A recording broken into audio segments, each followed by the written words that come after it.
and welcome to another episode of Port Charles Chat. I'm Mom. And I'm Brandon. Thank you so much for joining us again today. And today we're going to talk about the week of April 14th through April the 18th. Brandon, are you ready? I'm ready, Mom. Are you? I am. All right, let's give a little review first. So, Laura goes to the public about the Esplanade. She wants the community to decide on the site. And to the public, Jordan says she does not agree with Laura and she resigns her position during the press conference itself. And this surprises everyone at the press conference. So that's the first big thing that went on last week. Next, Sidwell reaches out to Jordan and he decides to hire her. And then Sonny finds out that Natalia is Sidwell's ex, and he does not want anything to do with her. And so what he does is he decides that he doesn't want her in his life at all. Sonny tells Carly about his heart condition, and so she decides that she wants to be with him during the procedure. Jason, on the other hand, has realized that Sasha has something to do with Sidwell. And then on another front, about the Brooklyn's baby front, Lulu has almost figured out the Geo mystery. Liz has been released from the hospital, and Lucky has decided that he will take care of her. Originally, Nurse Amy was going to do it, but Nurse Amy kind of drove them all crazy, so they decided and so Lucky decided he would take care of her. Last week, also, Ava decides that she wants to blackmail Alexis, and Alexis actually goes ahead and kind of goes with Ava. She does start to give Ava money, more so the Cass and I money. And then Diana and Alexis find out that Marco is Sidwell's son, and they are perplexed. They kind of have to figure out what to do with him. And then Jocelyn begins her new assignment.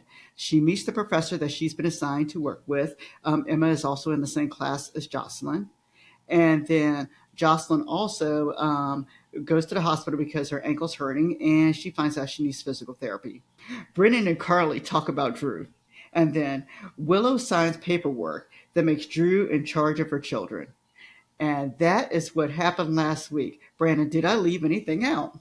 I think that was the gist of it. I mean, we had a pretty packed week of intense information and also not as, intense, other than Dante's birthday party.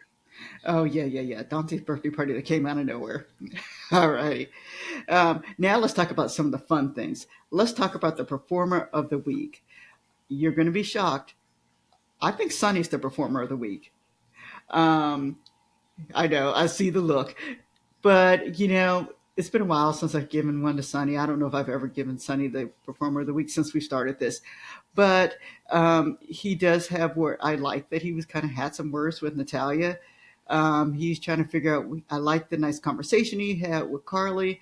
And, he actually bonded with his grandson over the week. He had conversations with Laura. And so I just kind of thought last week that Sonny may have been the performer of the week. Brandon, I saw you disagreeing. Who do you think the performer of the week is? I didn't say anything yet. But, I mean, yeah, I definitely think that this has been some of the better days of Sonny in quite a while, where he's not either very passive in the storyline or trying to murder somebody. So I like that he's able to, be there and, have action, so to speak. But for me, I actually chose Jordan. Oh, that's actually a good choice. Okay, tell us why, Brand.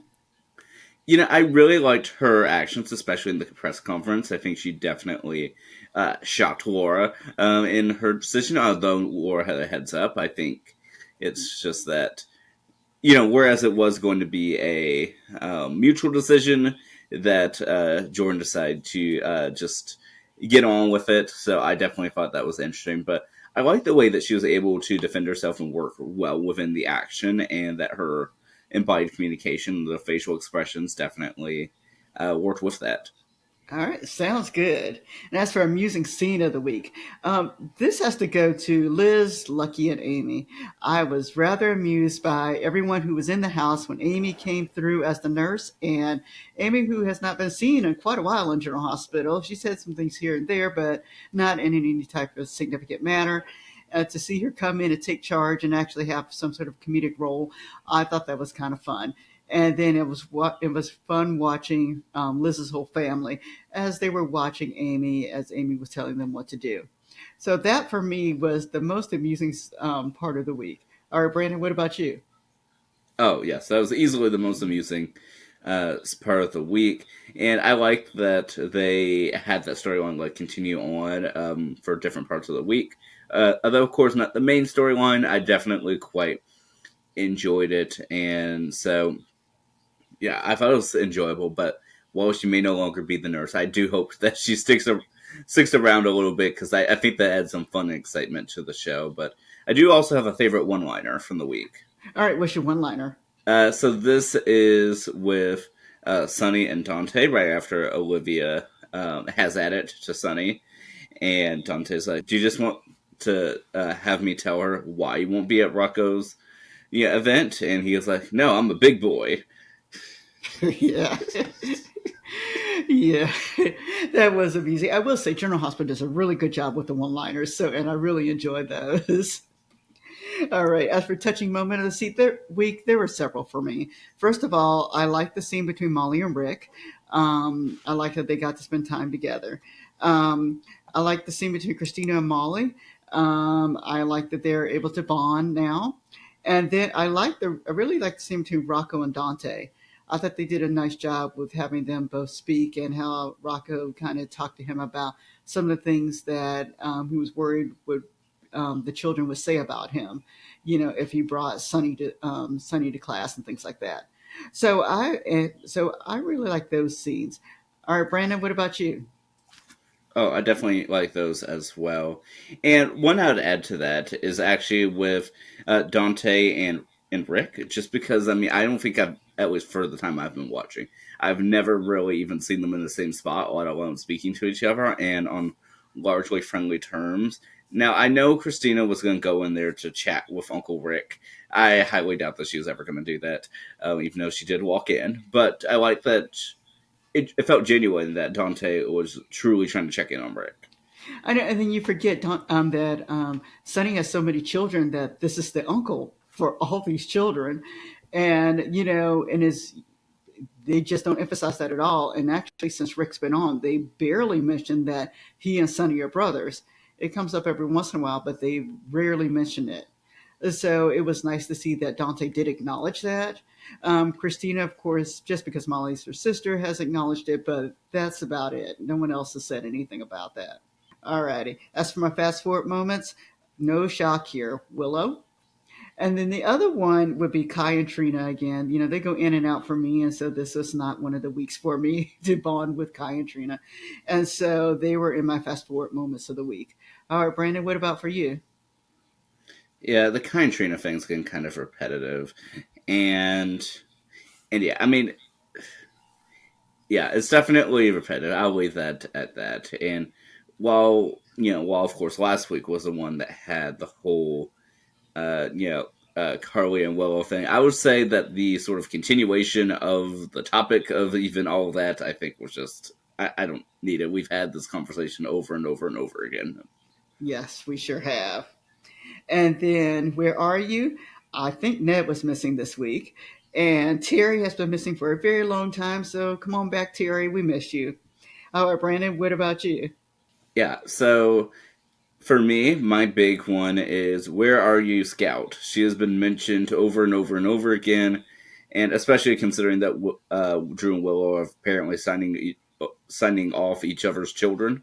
Yeah, which is interesting in itself. And I know I didn't delve that much on that on my discussion, but yeah, I just find that very odd that they would have this type of agreement, um, with each other. But anyway, nothing good can come of this, which makes you wonder what's going to happen. Yeah. And then, something else I wanted to talk about just for a minute is Sidwell in regards to Natalia. Sidwell and Natalia had an interesting conversation about Sunny and in regards to Sunny's operation, which is supposed to happen, I guess, this Friday, give or take. I'm interested to see what is going to happen with this surgery. Because now Sidwell knows where Sunny is going to be. He knows what type of surgery it is, not like he didn't know before, but now Natalia has at least confirmed it for him. And so, we know that Sidwell's up to something. We don't quite know what he's up to completely, and so it'll be interesting to see what he actually does to kind of influence the doctor or hospital or whatever is going to happen to Sonny. Your thoughts about Sidwell and Sonny and Natalia?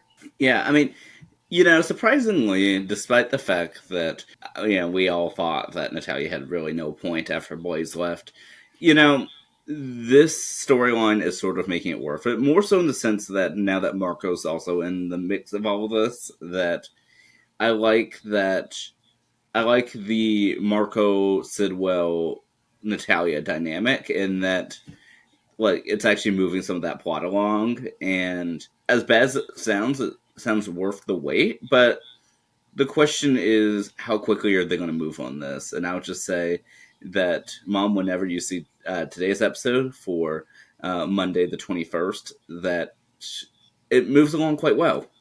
Okay. Well, I'm looking forward to seeing it. I'll see that a little later this week, just so everyone knows. As of taping, it is on April the 21st as we're taping this. All right. As so what I'm looking forward to for the upcoming week, Marco is one of the people I'm looking forward to. Like to see what Alexis and Diane finally decide to do with him, and then what his relationship is with his father and his mother.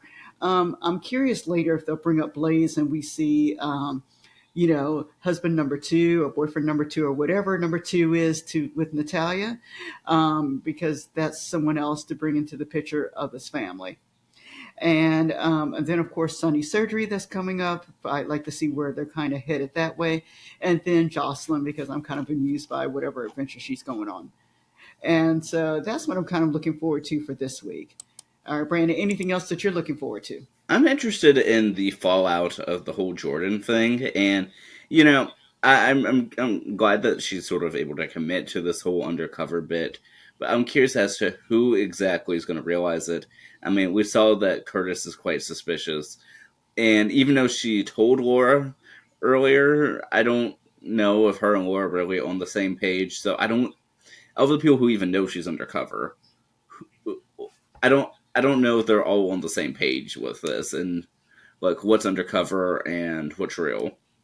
Yeah, but I mean, people are already suspicious of it. So if her friends are suspicious, you can imagine what Sidwell and whoever it is that she'll end up working with is already thinking now. So that, like I said, it'll be kind of interesting to watch to see what Jordan ends up doing, or or what people ask her to do. So I look forward, kind of like you, to see where that's kind of leading. I say anything else you want to talk about, Brandon?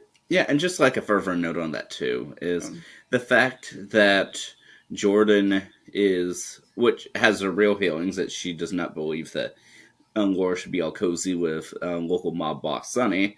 But then she turns around. I'm just thinking about for her and her political aspirations. That then she turns around to work for a terrorist. I mean, that seems kind of worse than working for the mob boss. yes, it's much worse than working for Sonny. So yes, yeah. So yeah, I'm curious about that. And this whole thing with Boyle, as much as I hate to say it, I liked his performance alongside Laura and Jordan during the press conference. Yeah, it was an exciting little press conference. It really was. It really was. And so y'all have to let us know what you thought about the press conference. And so, anything else to say, Brand? For the most part, I think that's it. Although, since they mentioned there's an election coming up, and that technically it's a referendum on Sonny, as a fun little thing, I'd like to see Sonny run for this mayor position then. Because if this whole thing is about, do we kick Sonny to the curb or not? I mean, if he just runs for mayor and wins, I mean, I think that would be hilarious. Oh, that would be really funny. I mean, his whole family could vote for him, and that in itself will kind of get him in office. All right. All right. We thank all of you guys for watching this week, and we look forward to speaking with you next week. Everybody, have a great day. We'll see you next time. All right. Bye bye.